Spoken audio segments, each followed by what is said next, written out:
Hi. So I've I'm back with another new camera, new piece of camera gear, and the camera that I just recently bought is the Olympus Pen Mini, the pm1, and I've taken it for a few days of shooting, and I love it because it gives me such a nice, small, compact body, and I don't actually have to worry too much about uh, you know, big DSLR shutter slap like my 7D.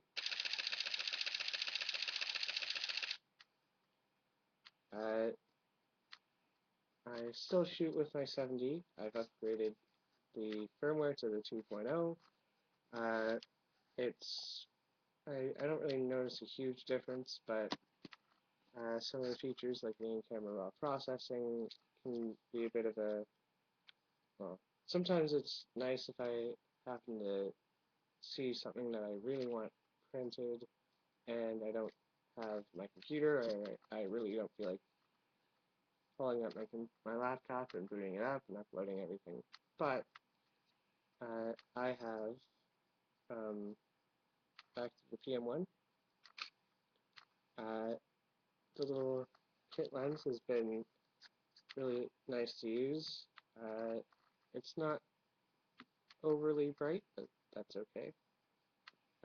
It's quite a bit wider, obviously, than my nifty 50 1.4 of my Canon 1.4.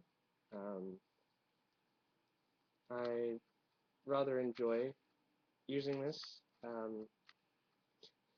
It's a little tricky with big, thick gloves on. Um, so I've kind of, uh, I've kind of been going out in the cold and just sort of gritting my teeth and bearing it. Um, but yeah, it's great.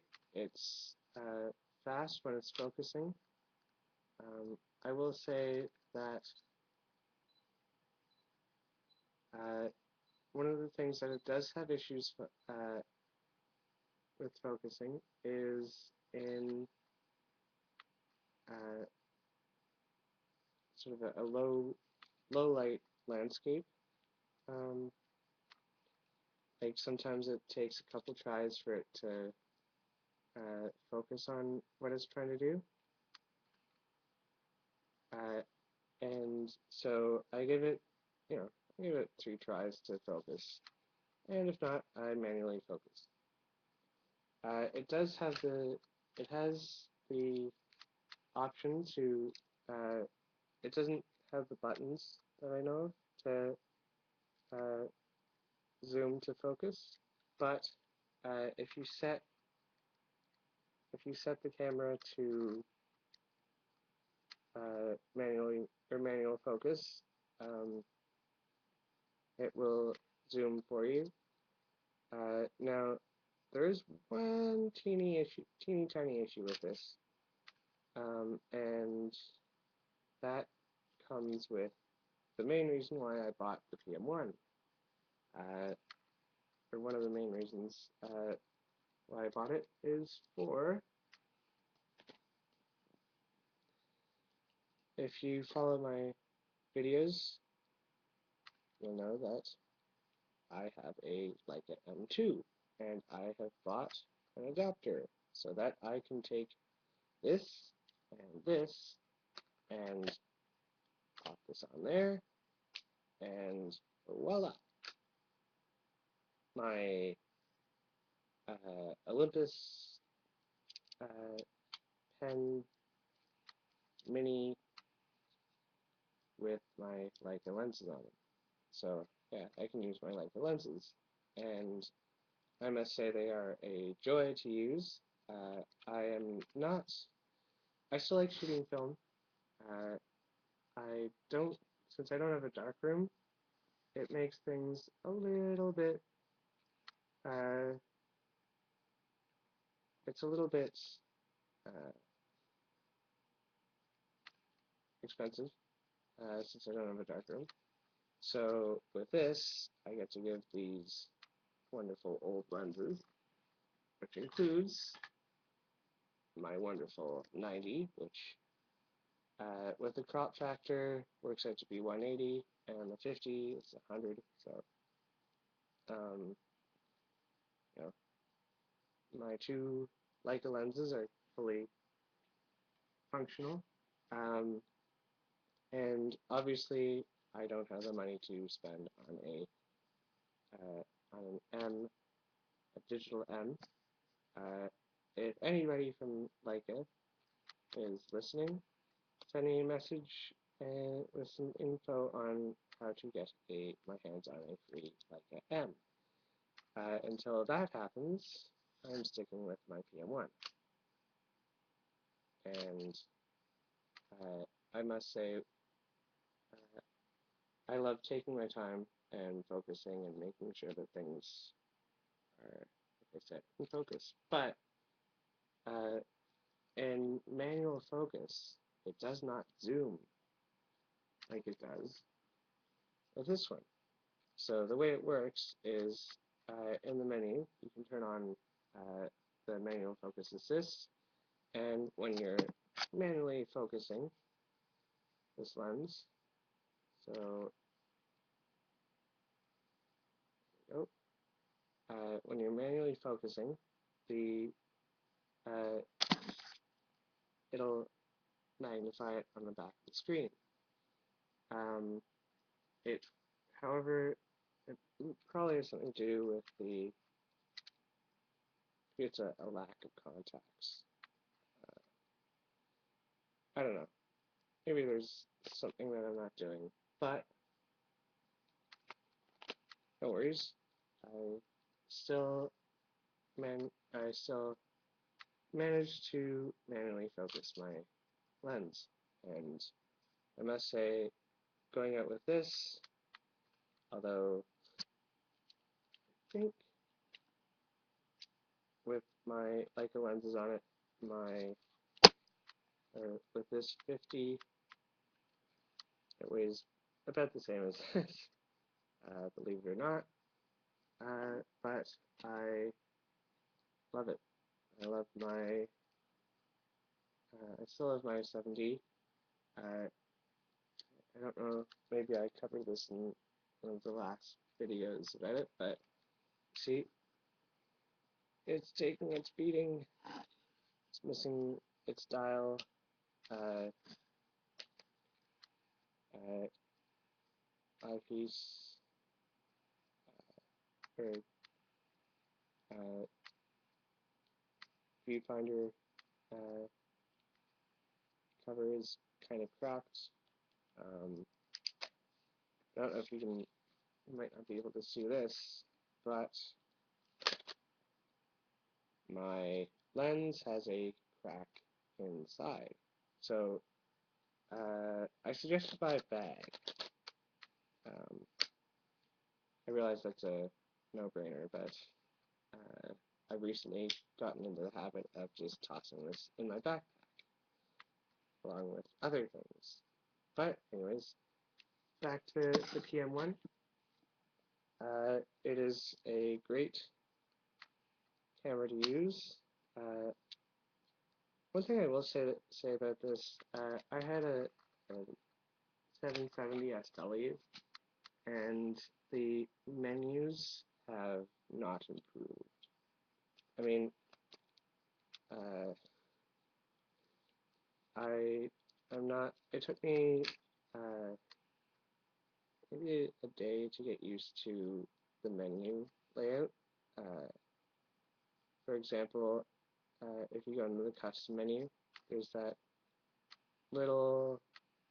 You might not be able to see it, but it's like, uh, yeah, I don't think you can see that.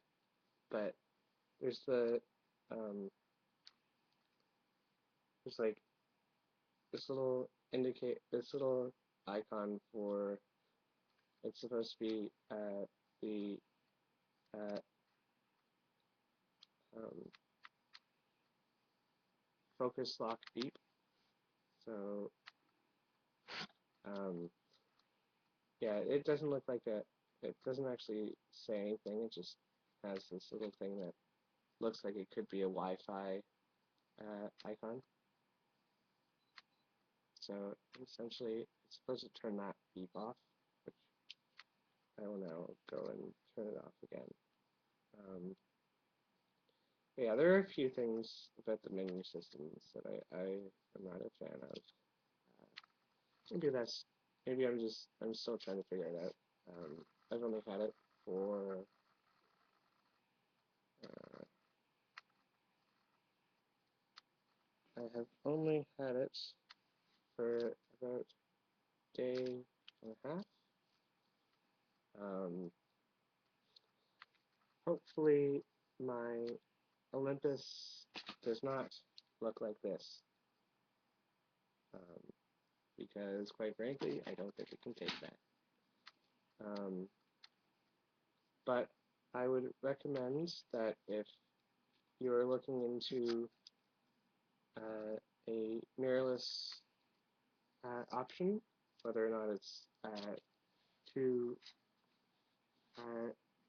as a companion camera to your DSLR, or whether or not you're upgrading from point and shoot to something else, I would recommend it, because I got mine for $279, and so after tax it came to about $315, I think.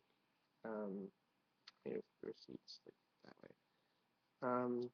But yeah, it's a really good, fairly good price.